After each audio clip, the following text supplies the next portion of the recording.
Bonjour, la paix et la sérénité soient avec vous. Alors, une petite vidéo explication pour comprendre lorsque je fais une vidéo, une photo, je pose une image avec le pape de cette manière-là. Alors, pour moi, le pape, ce n'est pas lui qui représente le christianisme et pour de nombreux chrétiens d'ailleurs.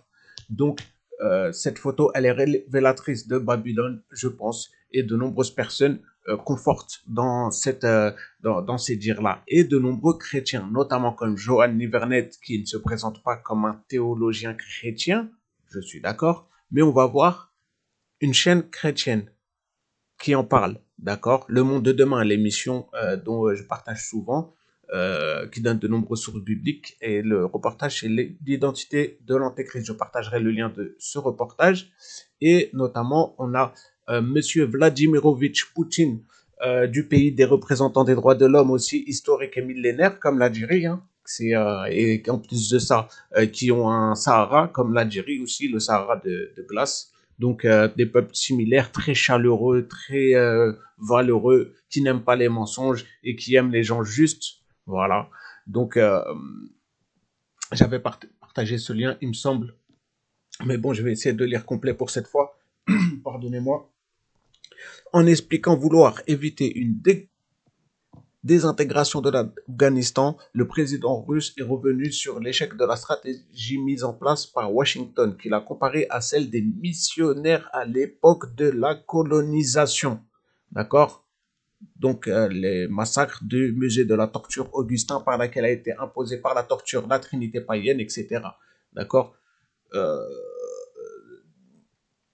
Et donc, où est-ce que j'en étais? Pardonnez-moi.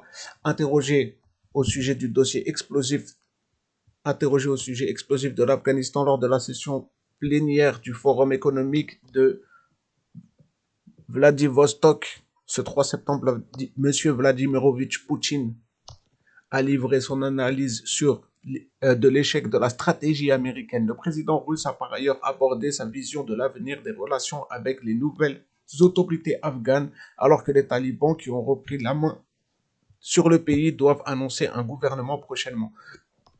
Bon, c'était au mois de septembre, ça. Impossible d'imposer par la force la démocratie, selon Monsieur Vladimirovitch Poutine. C'est-à-dire, voilà, il faut du respect. Par la force, rien n'arrive. Et encore moins en finançant DH, etc., en se faisant passer pour des musulmans pour insulter des peuples où les cultures, en plus de ça, en Syrie, les mélanges culturels sont millénaires. Donc, enfin bref, le chef d'État a insisté sur la catastrophe humanitaire en cours en Afghanistan, soulignant que les États-Unis avaient dépensé 150 milliards de dollars pour n'obtenir aucun résultat. Si, la destruction quand même. S'ils voulaient avoir de la destruction, bah, ils ont eu du résultat quand même. Permettez-moi, sans vouloir vous rectifier, monsieur Vladimirovitch Poutine. Monsieur Vladimirovitch Poutine s'est alors interrogé sur l'impact réel qu'aurait ou non le mea culpa des autorités américaines. Cela marque-t-il la fin de l'hégémonie occidentale? Cette question-là, elle rentre dans l'histoire. Cela marque-t-il la fin de l'hégémonie occidentale? Cela est-il la chute de Babylone? Comme Macron a dit, la bête arrive. Donc, on a deux présidents en exercice qui nous parlent de changement, qu'il va y avoir un changement, toujours avec une interrogation pour le respect de l'intelligence personnelle de chacun, à chacun de s'interroger avec ses propres sources et pas avec du blabla, hein, des sources sérieuses, a interrogé le président russe, estimant que des leçons devaient en effet être tirées des erreurs commises. Pourtant, les Occidentaux continuent à faire la même chose avec d'autres pays. Quelles sont les sanctions? Quelles sont les sanctions? On se demande. Pays des droits de l'homme, c'est l'Algérie, c'est pas la France. La France, c'est le pays anti-droits de l'homme, qui est contre les droits de l'homme depuis 1789. Enfin bref, c'est la continuité de la même politique d'imposer les normes, a-t-il noté. Voilà. Jugeant erroné cette politique constituant à vouloir imposer certaines valeurs, on se demande si c'est des valeurs ou si c'est des paires de valeurs. Monsieur Vladimirovitch Poutine a alors comparé la stratégie américaine à celle qui était employée à l'époque de la colonisation par les missionnaires catholiques, d'accord, qui ne sont pas les chrétiens, il faut le rappeler. Hein, musée de la torture, je ne sais pas si quelqu'un comme ça vous osez dire que Les musulmans n'ont pas le droit de dire ça, hein, les musulmans n'ont pas le droit de dire que le Jésus, la paix soit sur lui, qui est un prophète aimé des musulmans, que c'est lui qui a appris à faire ce genre de choses. Hein. Attention, hein. Je sais que les chrétiens, peut-être, ils vont se sentir euh, offusqués quand ils voient ça, mais ça, je suis désolé, ça, c'est de l'histoire. Je ne peux pas cacher de l'histoire. Moi, ma chaîne, c'est une chaîne d'histoire, je ne peux pas cacher ce côté de l'histoire. Mais je ne dis pas que ça, c'est les chrétiens. J'ai jamais dit ça. D'accord. On parle des missionnaires catholiques de la fausse Rome. Voilà, de la Babylone. Donc, qui, comme on va le voir, est dit par les chrétiens comme étant le pape, la fausse Rome et la vraie Rome, la Russie. J'ai fait une vidéo, hein, pour ceux qui veulent voir, avec M. Vladimirovitch Poutine, plus bas, où j'explique ça avec un verset biblique pour expliquer une chose ou deux. Cette vidéo-là, là. La Russie était la troisième Rome ou la véritable Rome.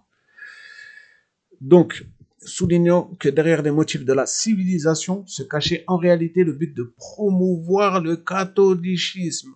D'accord? Catholicisme, donc il me semble, je ne sais pas s'il n'y a pas la Trinité dedans. Lors de cette époque historique, M. Vladimirovitch Poutine est revenu à l'actualité afghane. Dans ce cas, c'est une colonisation qui n'est pas spirituelle, mais une tentative de maintenir son influence en promouvant la démocratie.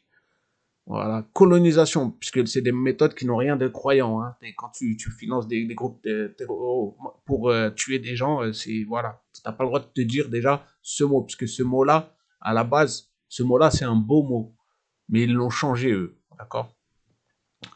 Le chef d'État, je me rappelle plus ce que ça veut dire catholicisme. Catholicisme, je crois que c'est porteur de la vraie doctrine ou catholique. Et je me rappelle plus, je chercherai, mais ça a été dit dans le reportage Les 100 géants. Il en parle dans les Ariens, le reportage Les Ariens, la description exacte. Et le chef d'État de conclure, si un peuple a besoin de la démocratie, qui est le pouvoir au peuple, hein, démocratie, pouvoir au peuple, il y viendra par lui-même, par le peuple. C'est pas la peine de lui imposer par la force. Exactement. Tu peux pas imposer une démocratie en imposant par la force quelque chose au peuple. C'est complètement stupide.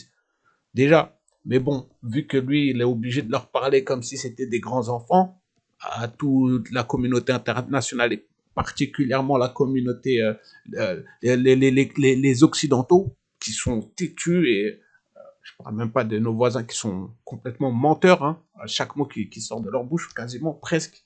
C'est presque devenu une normalité, une normalisation, j'ai envie de dire. Enfin bref. Donc voilà, alors je voudrais juste faire un grand big up à notre frère Mohamed Diallo, hein, à qui j'ai déjà fait de la publicité plusieurs fois. J'ai dit qu'en plus de ça, j'ai mal parlé. J'ai dit, ouais, il demande de l'argent, mais quand même, il fait de grands efforts et il m'a remis à sa place. Moi, j'ai pas voulu lui parler mal de lui. J'ai dit, je lui fais de la pub parce qu'il fait un grand travail, d'accord. Mais il a fait une vidéo hier disant, voilà le bilan de mes dons. On m'a insulté comme quoi que je volais de l'argent. Il a fait le bilan de tous ses dons et il a dit, stop, il demande plus d'argent. Et bah, juste à cause des gens qui parlent. Il a dit, je demande plus d'argent. Mais moi, j'ai dit dans ma vidéo, c'est vrai qu'avec les dons, on peut faire de grandes choses en tant que nous, le peuple. Des gens comme ça, moi, j'aurais été pour s'il veut faire, mais bon, lui, il est aux États-Unis, mais quand même, en tant que nous, le peuple, il y a énormément de choses qu'on peut faire de cette manière-là, de façon locale. Les solutions sont locales, chez nous, le peuple. Pas de manière, t'es connecté à l'autre bout de la planète. Non, il faut voir les gens proches de chez toi, comme l'expression française que j'aime bien, il faut remettre l'église au milieu du village. Alors voilà, et par rapport à tous les lanceurs d'alerte qui ne demandent pas d'argent, qui n'ont jamais demandé et qui sont très très très intéressants et que j'ai oublié de partager dans les liens, j'ai fait des partages de liens, et un autre frère Artisan Malik, hein. J'ai oublié de partager son lien. Notre frère Artisan Malik est un des meilleurs dans la géopolitique, il t'explique d'une manière où j'aime bien, il a une vision assez large. J'ai oublié de dédicacer, désolé mon frère, si tu m'écoutes, mais j'ai fait une vidéo sur toi, voilà, et je t'ai partagé plusieurs fois tes liens, et la vidéo que j'ai fait sur toi, ils t'ont dédicacé à la télévision algérienne, c'est un honneur, et peut-être que dans ma tête, j'ai cru que t'étais, voilà, t'es parmi les meilleurs et que t'es connu, quoi, t'es trop connu pour te faire de la pub peut-être, non, je mettrai ton lien, mais voilà, moi, quand je partage des liens, c'est pour que les gens partagent des informations d'eux-mêmes. C'est pour ça que je mets des liens à des autres gens, même si je suis pas forcément d'accord avec eux, c'est pas ça qui est important. Ce qui est important, c'est la démarche de vérité et, euh, et de sincérité et de ne pas faire de la pirouette, d'embrouiller les gens avec de l'hypnose en fait, pour voler du temps en fait. Comme disait, je crois que c'est Rothschild ou Rockefeller qui disait voler du temps de cerveau disponible.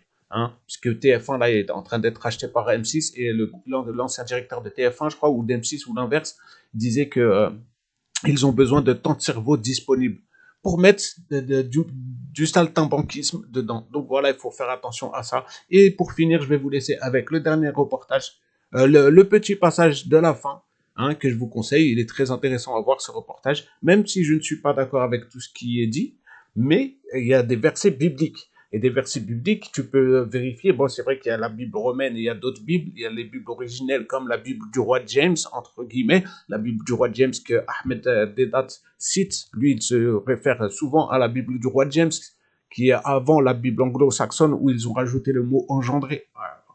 Voilà, nous, on ne dit pas que Jésus est engendré par Dieu. Ça, c'est un blasphème à Dieu. Nous, on dit que Jésus est la créature de Dieu.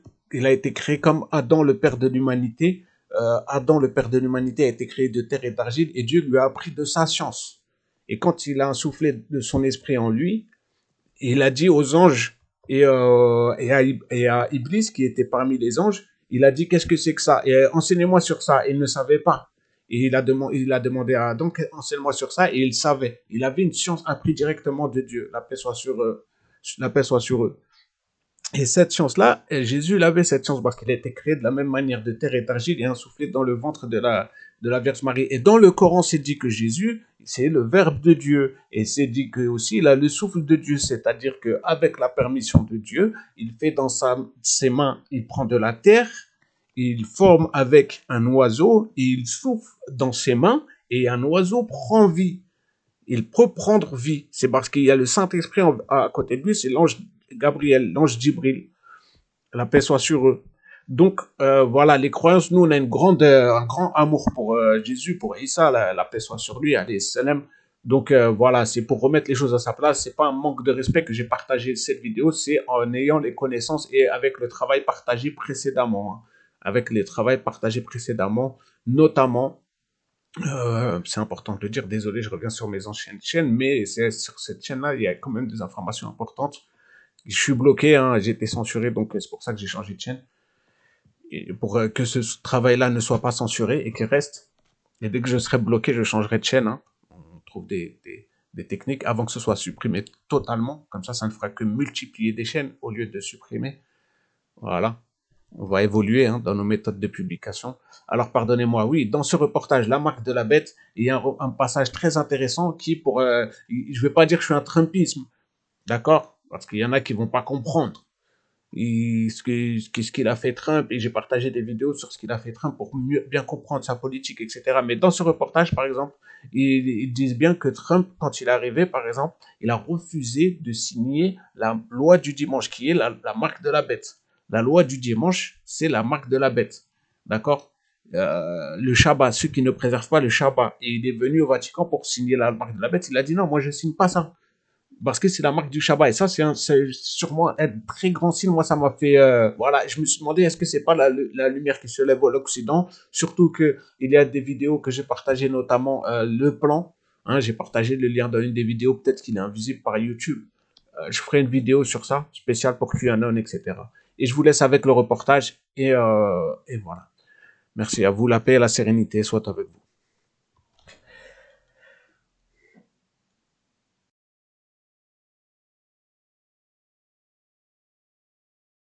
Nous allons encore voir deux caractéristiques que vous devez connaître à propos du dernier antéchrist à venir. Et le prochain point est très sérieux. L'antéchrist persécutera les véritables chrétiens. Nous avons vu cela un peu plus haut dans Daniel 7, 25, lorsque nous avons lu que l'antéchrist opprimera les saints du Très-Haut. Pensez aux images que nous avons tous vues des camps de concentration et des horreurs de la Deuxième Guerre mondiale pendant laquelle des millions de Juifs ont été assassinés. Imaginez à présent une telle machinerie tournée contre une nouvelle minorité, ces chrétiens que Jésus appelle son petit troupeau. Ces chrétiens qui rejettent l'absence de loi, qui croient aux commandements de Dieu et qui les observent. Reportez-vous à Apocalypse 12, où nous est décrite la fureur de Satan dans les derniers jours. Nous lisons au verset 17, que le dragon fut irrité contre la femme, et il s'en alla faire la guerre au reste de sa postérité, à ceux qui gardent les commandements de Dieu et qui retiennent le témoignage de Jésus. Apocalypse 13, verset 7, parle de la puissance militaire de la bête qui se tournera contre les vrais chrétiens. Et le verset 15 explique cela très clairement. Et il, c'est-à-dire l'Antéchrist, il lui fut donné d'animer l'image de la bête, afin que l'image de la bête parle, et qu'elle fasse que tous ceux qui n'adoraient pas l'image de la bête soient tués. Ce sera une sorte d'inquisition moderne à une échelle sans précédent sur la Terre. Mais avez-vous noté, ici, au verset 15, que l'Antéchrist ne tuera pas lui-même les véritables chrétiens, mais plutôt il fera en sorte qu'ils soient tués. Et cela nous amène à la dernière caractéristique dont nous allons parler aujourd'hui. L'Antéchrist dirigera le monde vers une résurgence de l'Empire romain, une puissance politique et militaire possédant une force encore jamais vue dans le monde. Il s'agit bien de la bête de l'Apocalypse que nous avons évoquée un peu plus tôt.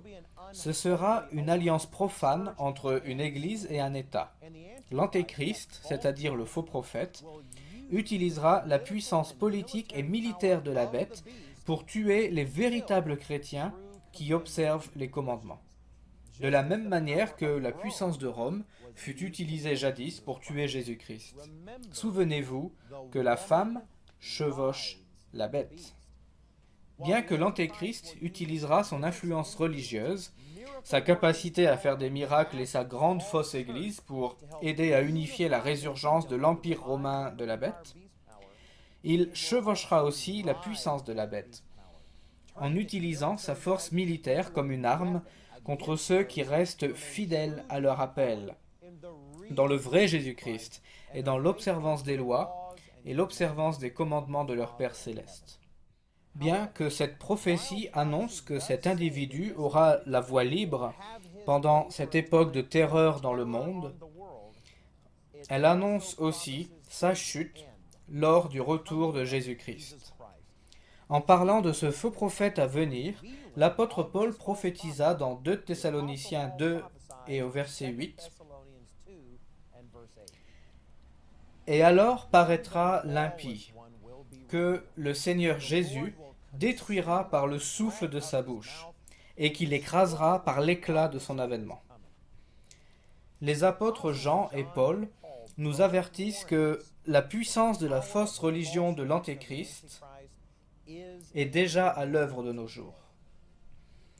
Cependant, ceux qui sont capables de reconnaître l'identité de l'Antéchrist et ceux qui restent fidèles au vrai Jésus-Christ, pas à un Messie de contrefaçon, hériteront toutes choses au retour du Christ et au début du royaume de Dieu dans le monde de demain. Que Dieu hâte ce jour pour nous tous. J'espère que vous... Bon, bon voilà. Alors, quelques petits passages par rapport à ce qu'ils disent, hein.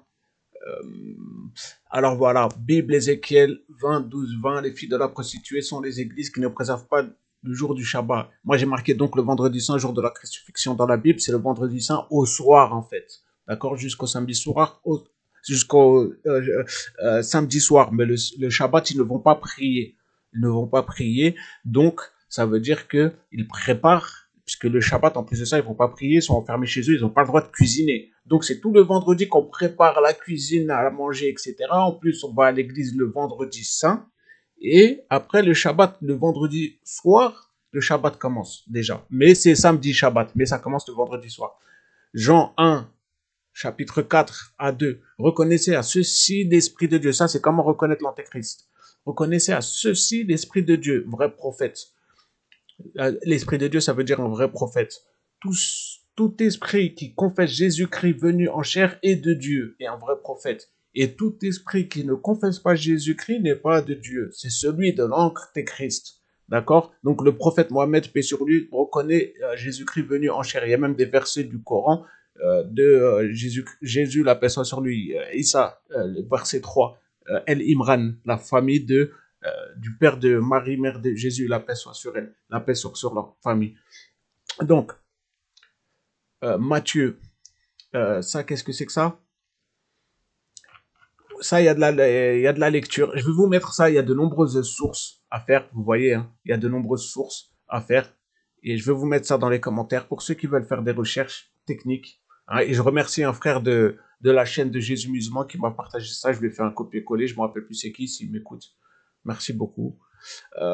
Ça, Bouddha, au milieu du XXe siècle, de l'ère commune, l'érudit Ahmed Abdul Qadir, dans son œuvre Bouddha le Grand, sa vie et sa philosophie en arabe, Bouddha Akbar Ayato wa Fasa. En fait, il postule que pardonnez-moi, je ne lis pas bien, postule que le prophète Dur-Kifl, signifiant celui de Kifl, Kifl, c'est la ville natale de Bouddha, d'accord, dont il est fait deux fois mention dans le Coran, Al-Anabiyya 85 et 48, comme étant patient et bon se réfère à Bouddha. Donc, en langue sémite, fils de Dieu est utilisé dans le sens large pour indiquer une relation morale plutôt que physique ou métaphysique. Ainsi, les fils de Bélial, juges, je ne sais pas ce que c'est ça, sont les hommes mauvais et non pas les descendants de Bélial. Alors, un fils de Dieu est un homme ou un même peuple qui reflète le caractère de Dieu. Il n'existe pratiquement aucune preuve volant que l'expression ait été utilisée dans les cercles juifs du Messie et son utilisation dans un sens allant au-delà de la relation morale aurait été contraire au monothéisme juif. Voilà, et il y a d'autres versets, je vous partagerai dans les commentaires tous ces versets-là pour ceux qui veulent faire leurs recherches. Et donc voilà, le faux prophète, c'est voilà, le prophète Mohammed, paix sur lui, est reconnu par Jésus comme étant un vrai prophète. Et voilà, la paix et la sérénité soient sur vous, portez-vous bien.